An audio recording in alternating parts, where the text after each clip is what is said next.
First honest truth, SSLC ಅನ್ನೋದು ಸಿಕ್ಕಾಪಟ್ಟೆ easy, ಆದರೆ ಟರ್ಮ್ಸ್ ಅಂಡ್ ಕಂಡೀಷನ್ಸ್ ಅಪ್ಲೈ ಆಗತ್ತೆ. ನಾವು ನಮ್ಮ ಎಕ್ಸ್ಪೀರಿಯನ್ಸ್ ನ ಆಧಾರದ ಮೇಲೆ ಹೇಳೋದಾದ್ರೆ ಬಹಳಷ್ಟು ಮಕ್ಕಳಿಗೆ SSLC ಎಕ್ಸಾಮ್ ನ ಮಾರ್ಕ್ಸ್ ನ ರಿಯಾಲಿಟಿ ಗೊತ್ತಾಗೋದೆ SA1 ಎಕ್ಸಾಮ್ ನ ರಿಸಲ್ಟ್ ಬಂದ ನಂತರ. ಆ ಮೂಮೆಂಟ್ ಅಲ್ಲಿ ಅವರಿಗೆ ಅರಿವಾಗತ್ತೆ ಎಲ್ಲೆಲ್ಲಿ ಅವರ ಗ್ಯಾಪ್ಸ್ ಇದೆ ಅಂತ. ಹೀಗಾಗಿ ಆ ಸಿಚುವೇಶನ್ ಅಲ್ಲಿ ನೀವು ಇರಬಾರ್ದು ಅಂದ್ರೆ ಏನ್ ಮಾಡ್ಬೇಕು? ಇವತ್ತಿನಿಂದ ಇಂದಿನಿಂದ ಡೈಲಿ ಪ್ರಾಕ್ಟೀಸ್ ಅನ್ನ ಮಾಡಬೇಕು, ಸ್ಟಡಿಯನ್ನ ಮಾಡಬೇಕು. At least 2 to 3 hours apart from your schooling hours ನೀವು ಕನ್ಸಿಸ್ಟೆಂಟ್ ಆಗಿ ಡೈಲಿ ಆಗಿ ಆ ಎಫರ್ಟ್ಸ್ ಅನ್ನ ಹಾಕಿ. ಇದರಿಂದ ಲಾಸ್ಟ್ ಮೂಮೆಂಟ್ ಅಲ್ಲಿರುವಂತಹ ರಶ್ ಇರಬಹುದು, ಪ್ಯಾನಿಕ್ ಇರಬಹುದು, ಅದರಿಂದ ಬಚಾವಾಗ್ತೀರಾ. Second honest truth, marks matter but they are not final. ಏನಂತಿದ್ದಾರೆ ಸರ್ ಅಂತೀರಾ? ಮ್ಯಾಟರೂ ಆಗತ್ತೆ ಅಂತಾರೆ, ಅದಾದ್ಮೇಲೆ ಹೇಳ್ತಿದ್ದಾರೆ ಫೈನಲ್ಲೂ ಅಲ್ಲ ಅಂತ. ಸಿಂಪಲ್. ಮೊದಲಿಗೆ ಮ್ಯಾಟರ್ ಪಾರ್ಟಿಗೆ ಬರೋಣ. 10th ನ ನಂತರ ಇರುವಂತ ಇಮಿಡಿಯೇಟ್ ನೆಕ್ಸ್ಟ್ ಸ್ಟೆಪ್ಸ್ಗಳು ಯಾವುವು? ನೀವು ಯಾವ ಕಾಲೇಜನ್ನ ಚೂಸ್ ಮಾಡ್ತೀರಾ, ಯಾವ ಸ್ಟ್ರೀಮ್ ಅನ್ನ ಸಿಲೆಕ್ಟ್ ಮಾಡ್ತೀರಾ, ಸ್ಕಾಲರ್ಶಿಪ್ಗೆ ಎಲಿಜಿಬಲ್ ಇದಿರೋ ಇಲ್ವೋ, ಇವೆಲ್ಲವನ್ನ ತಿಳ್ಕೊಳ್ಳಿಕ್ಕೆ, ಹಾಗೆ ಇವೆಲ್ಲದರ ಮೇಲೂ 10th ನ ಮಾರ್ಕ್ಸು ಇಂಪ್ಯಾಕ್ಟ್ ಅನ್ನ ಬೀಳುತ್ತೆ. ಆದರೆ ಅದೇ ನಾವು ಈ ಜರ್ನಿಯನ್ನ ಒಂದು ಬಿಗ್ಗರ್ ವ್ಯೂದಲ್ಲಿ ನೋಡೋದಾದ್ರೆ 10th ಒಂಥರ ಸ್ಟಾರ್ಟಿಂಗ್ ಸ್ಟೆಪ್ ಇದ್ದ ಹಾಗೆ. ಇದಾದ್ಮೇಲೆ 12th ಇದೆ, ಗ್ರಾಜುಯೇಷನ್ಸ್ ಇದೆ, ಮಾಸ್ಟರ್ಸ್ ಇದೆ, ಹೀಗೆ ಬೇರೆ ಬೇರೆ ಬಹಳಷ್ಟು ಆಪರ್ಚುನಿಟೀಸ್ಗಳಿವೆ. ಏನಾದ್ರೂ ನೀವು ಮುಂದೆ ಎಕ್ಸ್ಟ್ರಾ ಎಫರ್ಟ್ಸ್ ಅನ್ನ ಹಾಕಿದ್ರೆ, ಹಾರ್ಡ್ ವರ್ಕ್ ಅನ್ನ ಹಾಕಿದ್ರೆ, ನೀವು ನಿಮ್ಮ ಫೈನಲ್ ಡೆಸ್ಟಿನೇಷನ್ ಅನ್ನ ಹೇಗೆ ಬಯಸಿರ್ತೀರೋ ಹಾಗೆ ರೀಚ್ ಆಗಲಿಕ್ಕೆ ಸಾಧ್ಯ. ಅದಕ್ಕೋಸ್ಕರನೇ 10th ನ ಮಾರ್ಕ್ಸು ನಿಮ್ಮ ಫೈನಲ್ ರಿಸಲ್ಟ್ ಅನ್ನ ಡಿಸೈಡ್ ಮಾಡಲ್ಲ ಅಂತ ಹೇಳ್ತೇವೆ. ಮುಂದಿನ ಕಟು ಸತ್ಯ, ಈ ಜೀವನದ ಜರ್ನಿಯಲ್ಲಿ ನಿಮಗೆ ಸಿಗುವಂತಹ ಪ್ರೆಷರು, ಕಂಪ್ಯಾರಿಸನ್ ನ ಒಂದು ಅಲ್ಟಿಮೇಟ್ ಟ್ರೇಲರ್ ನಿಮಗೆ 10th ಅಲ್ಲಿ ಸಿಗತ್ತೆ. ಯಾವುದೋ ಒಬ್ಬ ದೂರದ ರಿಲೇಟಿವ್ ನಿಮಗೊಂದು 4-5 ವರ್ಷದ ಹಿಂದೆ ಯಾವುದೋ ಒಂದು ಮದುವೆಯಲ್ಲಿ ಸಿಕ್ಕಿರ್ತಾರೆ.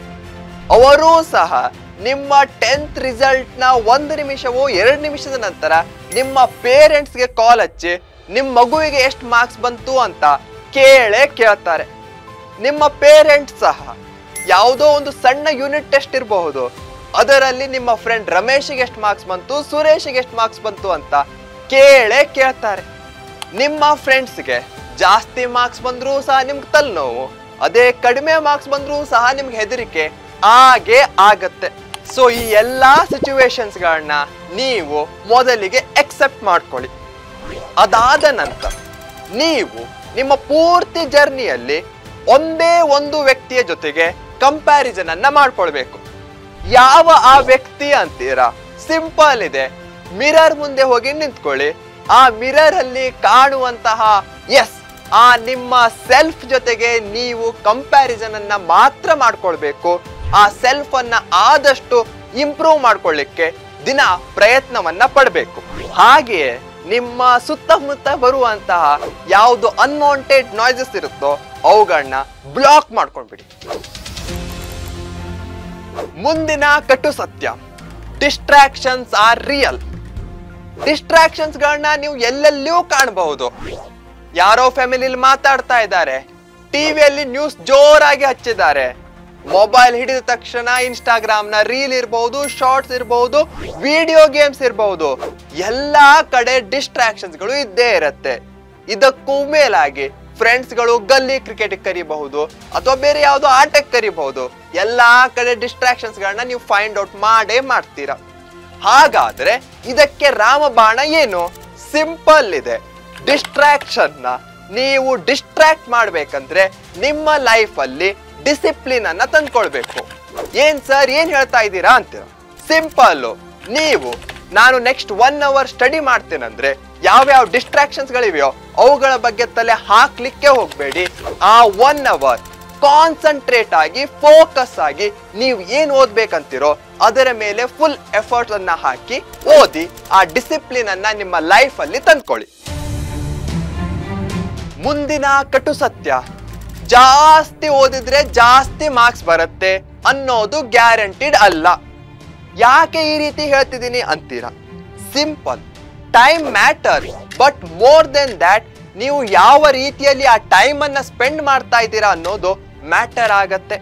ಹೀಗಾಗಿ ನಾವು ಯಾವತ್ತೂ ಹೇಳ್ತಾ ಇರ್ತೇವೆ, ಸ್ಮಾರ್ಟ್ ವೇದಲ್ಲಿ ಸ್ಟಡಿಯನ್ನ ಮಾಡಿ. ಸ್ಮಾರ್ಟ್ ವೇ ಅಂದ್ರೆ ಏನು? ಯಾವುದು ಇಂಪಾರ್ಟೆಂಟ್ ಇದೆಯೋ ಅದರ ಮೇಲೆ ಹೆಚ್ಚಿನ ಟೈಮ್ ಅನ್ನ ಸ್ಪೆಂಡ್ ಮಾಡಿ. ಆನ್ಸರ್ ಅನ್ನ ಹೇಗೆ ಪ್ರೆಸೆಂಟ್ ಮಾಡಿದ್ರೆ ಹೆಚ್ಚಿನ ಮಾರ್ಕ್ಸ್ ದೊರೆಯುತ್ತೋ ಅದರ ಮೇಲೆ ಹೆಚ್ಚಿನ ಟೈಮ್ ಅನ್ನ ಸ್ಪೆಂಡ್ ಮಾಡಿ.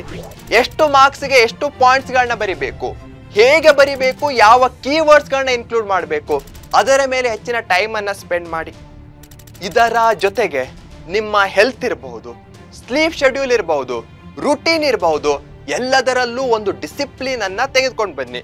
20 ತಾಸು ಓದ್ತೇನೆ, 4 ತಾಸು ನಿದ್ರೆ ಮಾಡ್ತೇನೆ, ಆ ರೀತಿ ಮಾಡೋ ಅವಶ್ಯಕತೆನೇ ಇಲ್ಲ. 10th ಇದೆ, ಇನ್ನೂ 1 ವರ್ಷದ ಟೈಮ್ ಇದೆ.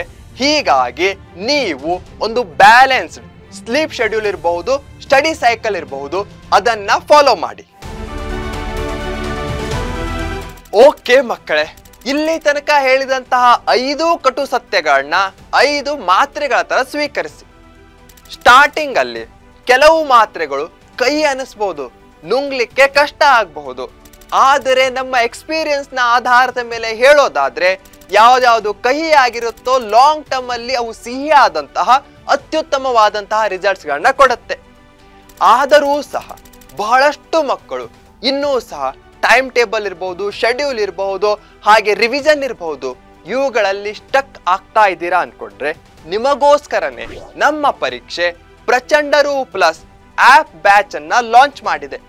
ಇದರಲ್ಲಿ ನೀವು ಮಾಡಬೇಕಾಗಿರೋದು ಒಂದೇ ಸ್ಟೆಪ್, ಎನ್ರೋಲ್ ಆಗಿ.